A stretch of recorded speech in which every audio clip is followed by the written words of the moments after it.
ধান কাটতে দেরি, সর্ষে বা সরিষার বিকল্প ভুট্টা চাষে এবার আগ্রহী জেলার কৃষকরা। যান্ত্রিক সহায়তা এবং পরামর্শ দিয়ে এই চাষে কৃষকদের উৎসাহ দিচ্ছে জেলা কৃষি দপ্তর।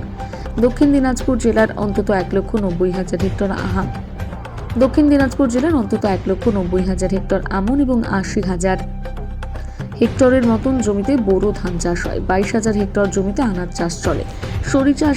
সরিষা চাষ হয় অন্তত 66,000 হেক্টর জমিতে। গম 40,000 হেক্টর এবং পাট চাষ হয় অন্তত 50,000 হেক্টর জমিতে। এছাড়া মসুরির ডাল, আখ, সূর্যমুখী চাষ হয় বেশ কিছু এলাকায়। সরকারি বেসরকারি মিলিয়ে জেলায় রয়েছে অন্তত 3 লক্ষ চাষি। কিন্তু লাভজনক ভুট্টা চাষ নিয়ে তেমন আগ্রহ দেখা যায় না জেলার 8টি ব্লকের কৃষকদের।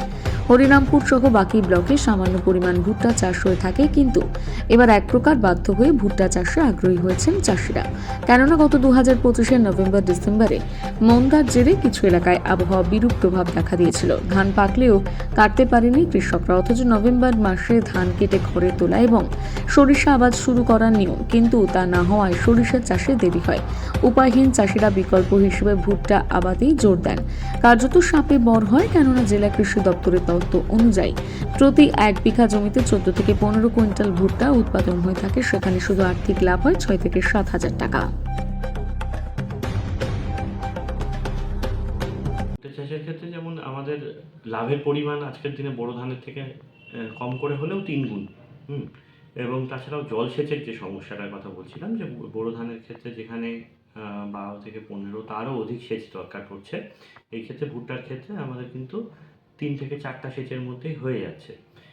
যদিও ভুট্টা চাষের ক্ষেত্রে একটু খরচটা প্রাইমারিলি বেশি, খরচ অর্থাৎ সারের যোগানটা একটু বেশি দিতে হচ্ছে, কিন্তু দেখা যাচ্ছে দিনের শেষে কিন্তু কৃষক বেশি পরিমাণে প্রফিট নিয়ে যেতে পারছে।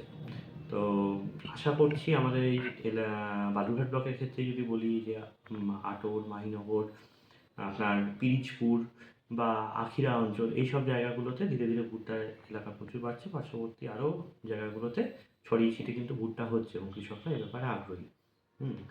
তো অবশ্যই ভালো দিক এটা একটা। Thank you. আপনার নাম স্যার? আমি তনয় সাহা, সহ কৃষি অধিকর্তা বা assistant director of agriculture, Balurghat block. Thank you.